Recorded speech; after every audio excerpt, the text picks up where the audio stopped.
नमस्कार साथियों, आप सभी का फिर से स्वागत है द यूनिवर्सिटी ऑफ मैथमेटिक्स पर। और आज एमएससी सेमेस्टर 2 से रिलेटेड एक और इम्पॉर्टेंट टॉपिक के बारे में बात करने वाले हैं जिसका नाम है रेक्टिफायर। आज हम लोग यहाँ समझेंगे कि रेक्टिफायर क्या होता है, रेक्टिफिकेशन क्या होता है, हाफ वेव रेक्टिफायर क्या होता है, फुल वेव रेक्टिफायर क्या होता है। सभी चीज़ आप लोगों को बहुत अच्छा समझ में आएगा। और अगर बात करें फॉरवर्ड और रिवर्स बाइसिंग तो इसका वीडियो ऑलरेडी एक बना हुआ है, आप उसका लिंक डिस्क्रिप्शन में दिया होगा, जाके आप लोग वहाँ से देख के पूरी तरह से रिवर्स बाइसिंग और फॉरवर्ड बाइसिंग समझ सकते हैं। और साथ में zener diode is a voltage regulator का भी वीडियो आप लोग को अवेलेबल है, you can watch it. Okay, तो चलो समझते हैं कि रेक्टिफायर क्या होता है। रेक्टिफायर क्या होता है पहले ही बता चुके हैं कि रेक्टिफायर एक डिवाइस है, ठीक है, जो क्या करता है, जो एसी करंट को डीसी में बदलता है, ठीक है ना। और इसी प्रोसेस को कहा जाता है रेक्टिफिकेशन। इस प्रोसेस को क्या बोलते हैं, रेक्टिफिकेशन। देख सकते हैं, it is an electronic device which is use to convert AC into DC, जो एसी को डीसी में कन्वर्ट करता है। अगर हम बात करें एसी तो एसी वोल्टेज ऐसा होता है, और डीसी होता है, डीसी एक कांस्टेंट वोल्टेज होता है, इस प्रकार। समझ में आ गया ना। तो हमको जो है डीसी एक कांस्टेंट वोल्टेज हम लोग को देखने को मिलता है after converting the AC into DC. जब डीसी में आ जाता है, सो डीसी में क्या होता है, एसी में फ्लक्चुएटिंग करंट, भुकुर-भकार करंट को बोलते हैं एसी, लेकिन डीसी भुकुर-भकार नहीं करता है, ये कांस्टेंट वोल्टेज मिलता है। अगर 220 वोल्ट का डीसी है तो कंटिन्यू 220 वोल्ट सप्लाई करता रहेगा, ठीक है ना। जैसे देखो यहाँ, it is work on the principle of forward and reverse biasing. ये जो रेक्टिफायर होता है फॉरवर्ड और रिवर्स बाइसिंग दोनों पर काम करता है। अगर हम बात करें पीएन जंक्शन के बारे में तो पीएन जंक्शन कुछ ऐसे बनाते थे, डायग्राम याद होगा।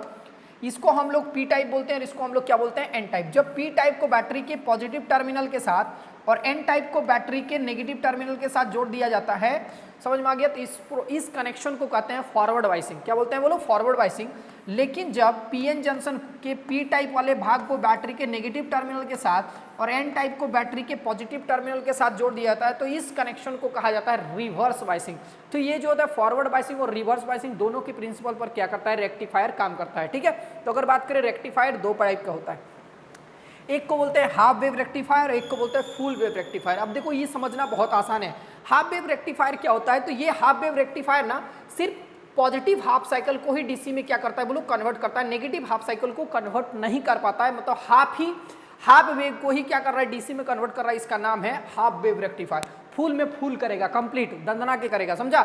मतलब ये पॉजिटिव हाफ साइकिल को भी डीसी में कन्वर्ट करेगा और साथ साथ नेगेटिव हाफ साइकिल को भी किस में कन्वर्ट करेगा बोलो, डीसी में कन्वर्ट करेगा। इसलिए इसको बोलते हैं फुल वेव रेक्टिफायर, ठीक है। तो एक एक करके समझते हैं। सबसे पहले हम लोग समझते हैं हाफ वेव रेक्टिफायर क्या होता है, ठीक है। तो आगे चलते हैं। देखो, तो सबसे पहले समझते हैं कि हाफ वेव रेक्टिफायर क्या है, उसका कंस्ट्रक्शन समझेंगे, ठीक है।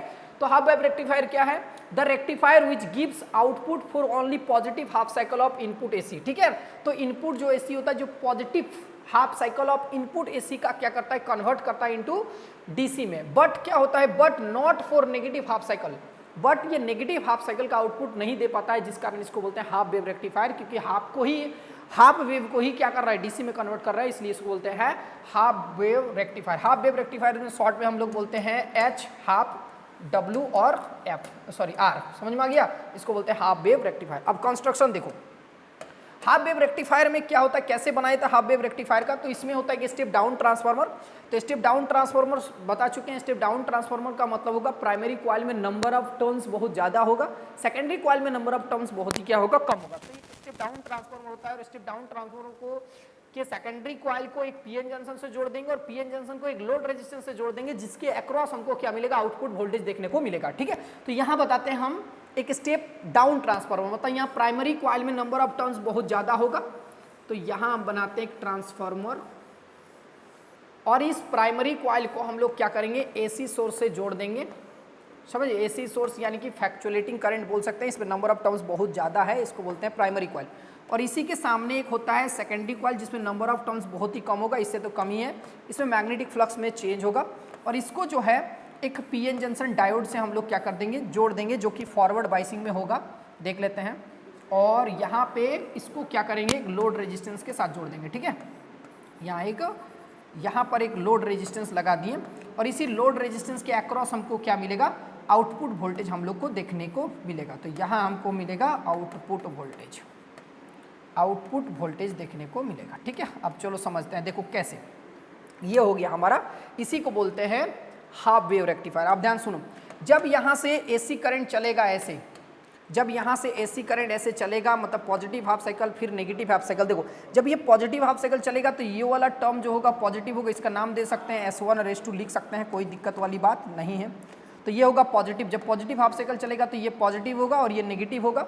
देखो ये पॉजिटिव टर्मिनल से जुड़ा हुआ और इधर वाला ये नेगेटिव टर्मिनल से जुड़ा हुआ, मतलब ये फॉरवर्ड बाइसिंग में, जब फॉरवर्ड बाइसिंग होगा तो इससे करंट पास होगा, मतलब पॉजिटिव हाफ साइकिल का हमको आउटपुट मिलेगा, ठीक है। और यहाँ पर एक जेनर डायोड है, तो ये जेनर डायोड है, थोड़ा सा ये पता ही कांस्टेंट वोल्टेज ये देता है, ठीक है ना। तो यहाँ पे एक, यहाँ पर हम एक क्या जोड़ दिए हैं, पीएन जंक्शन डायोड जोड़ दिए हैं, ठीक है, जिसके अक्रॉस हमको आउटपुट वोल्टेज मिलेगा। तो ये फॉरवर्ड बाइसिंग में, तो इससे करंट पास होगा, पॉजिटिव हाफ साइकिल का करंट पास होगा, समझ में आ गया। मतलब ये पॉजिटिव हाफ साइकिल का करंट दे देगा, मतलब आउटपुट दे देगा। लेकिन जब ये नेगेटिव हाफ साइकिल चलेगा तो ये नेगेटिव हो जाएगा और ये पॉजिटिव हो जाएगा। जब नेगेटिव हो जाएगा तो ये नेगेटिव टर्मिनल से जुड़ा हुआ और ये पॉजिटिव टर्मिनल से जुड़ा हुआ, मतलब ये पीएन जंक्शन अब रिवर्स बाइसिंग में आ गया और रिवर्स बाइसिंग में कोई करंट पास नहीं होता है। जब रिवर्स बाइसिंग में कोई करंट पास नहीं होगा तो नेगेटिव हाफ साइकिल का कोई आउटपुट नहीं मिलेगा, समझ में आ गया ना, कोई आउटपुट नहीं मिलेगा। तो रिजल्ट में हमको सिर्फ पॉजिटिव हाफ साइकिल का ही आउटपुट देखने को मिलेगा। मतलब ये जो है कंप्लीट इनपुट हाफ साइकिल और पॉजिटिव हाफ साइकिल का आउटपुट हमको एज ए डीसी देखने को मिलेगा, इसलिए इसको बोलते हैं हाफ वेव रेक्टिफायर। उम्मीद करते हैं समझ में आ गया वो कंस्ट्रक्शन, यहाँ आप पढ़ लेंगे वही चीज़ है। देखो इसको बनाया कैसे गया है ध्यान समझना। तो इसमें एक स्टेप डाउन ट्रांसफार्मर होता है जिसमें प्राइमरी कॉइल को एसी सोर्स से जोड़ा गया है और सेकेंडरी कॉइल को पीएन जंक्शन डायोड और लोड रेजिस्टेंस के साथ जोड़ा गया है, जिसके अक्रॉस हमको क्या मिलता है, आउटपुट वोल्टेज मिलता है। और यही चीज यहाँ पे लिखा हुआ है, समझ में आ गया कि नहीं। It consist of a step down transformer with primary और secondary coil, input AC connected with the primary coil, primary coil में जुड़ा हुआ है, एंड पीएन जंक्शन डायोड और load resistance is connected with the secondary coil. तो secondary coil में क्या क्या जुड़ा हुआ है, तो सेकेंडरी कॉइल में एक पीएन जंक्शन डायोड जुड़ा हुआ और load resistance, and output voltage is taken across the RL, मतलब आरएल का मतलब होता है लोड रेजिस्टेंस, और लोड रेजिस्टेंस के अक्रॉस हमको क्या मिलेगा, आउटपुट वोल्टेज मिलेगा, ठीक है। वर्किंग देखो, वर्किंग तो समझा ही दिए कि जब इसमें पॉजिटिव हाफ साइकिल चलेगा तो पॉजिटिव हाफ साइकिल मतलब ये पॉजिटिव ये नेगेटिव, ये फॉरवर्ड बाइसिंग में होगा क्योंकि ये देखो ये पॉजिटिव साइड जुड़ा हुआ है और ये इसके साथ नेगेटिव साइड में जुड़ा हुआ है, मतलब इसको पॉजिटिव और ये जब नेगेटिव के साथ जुड़ा होता है तो होता है फॉरवर्ड बाइसिंग, और फॉरवर्ड बाइसिंग में करंट पास होता है तो पॉजिटिव हाफ साइकिल का आउटपुट मिल जाएगा। लेकिन जब ये नेगेटिव हाफ साइकिल चलेगा तो ये हो गया नेगेटिव टर्मिनल और ये हो गया पॉजिटिव टर्मिनल, तो ये हो गया रिवर्स बाइसिंग, और रिवर्स बाइसिंग में कोई करंट पास नहीं होता है तो नेगेटिव हाफ साइकिल का कोई आउटपुट देखने को नहीं मिलेगा। यही इसी के बेस पर काम करता है, वही चीज यहाँ लिखा हुआ है, देख लो। When a positive half cycle passing through the diode then divide gives output, मतलब पॉजिटिव हाफ साइकिल चलेगा तो डिवाइस क्या करेगा, gives output, because diode will be in forward biasing, क्योंकि डायोड किस में है, फॉरवर्ड बाइसिंग में है। When the negative half cycle, when negative half cycle यहां लिखा हुआ है, ठीक है ना, देखो when negative half cycle passes through the diode then diode does not gives output, output नहीं देता है, because it will be in reverse biasing, क्योंकि ये रिवर्स बाइसिंग में है। जो चीज समझाएं, we get output voltage only positive half cycle, finally हमको क्या मिलता है, पॉजिटिव हाफ साइकिल का ही इनपुट हमको आउटपुट हमको देखने को मिलता है। इट्स गिवन बिलो, देखो इसमें जो पॉजिटिव हाफ साइकिल का जो एसी पॉजिटिव हाफ साइकिल का जो आउटपुट है, इसका जो है इसका आउटपुट जो है गिवन बिलो है। देखो हम इसका पिक्चर नीचे बना दे रहे हैं, डायग्राम आप लोग को बना के आना एग्जाम में, बहुत इंपॉर्टेंट है। देखो ऐसे, ठीक है, तो ये मेरे पास एसी है, ऐसे चलता है टेढ़ ऐसे, समझ में आ गया ना। ये पॉजिटिव है, ये नेगेटिव है, ये पॉजिटिव और ये क्या है, नेगेटिव है। इसको हम ऐसे समझते हैं, यहाँ हमको आउटपुट मिल रहा है, ये मेरा इनपुट एसी है, ये मेरा इनपुट एसी है और ये मेरा आउटपुट एसी होगा। अब इसमें देखो ये आउटपुट डीसी है मेरा बच्चा, है ना। देखो इसको कैसे, यहाँ पे हम डॉटेड लाइन दिखा देंगे, ये मेरा आउटपुट मिलेगा, इसका मिलेगा, इसको डायोड से मिलेगा, इसका हमको कुछ नहीं मिलेगा तो ये छोड़ देते हैं, फिर इसका हमको आउटपुट मिलेगा, समझ में आ गया, और इसका हमको कुछ नहीं मिलेगा आउटपुट। देखो तो हमेशा पॉजिटिव हाफ साइकिल का क्या मिल रहा है, बोलो आउटपुट मिल रहा है, इसलिए इसको बोलते हैं हाफ वेव रेक्टिफायर। समझ में आ गया होगा, उम्मीद करते हैं बहुत अच्छा समझ में आ गया होगा हाफ वेव रेक्टिफायर का, और कुछ नहीं है, ठीक है। तो नेक्स्ट क्लास मिलते हैं एक नए टॉपिक के साथ, और नेक्स्ट क्लास में बताऊंगा आप लोग को फुल वेव रेक्टिफायर क्या होता है, उसका कंस्ट्रक्शन और वर्किंग रूल हम लोग समझेंगे।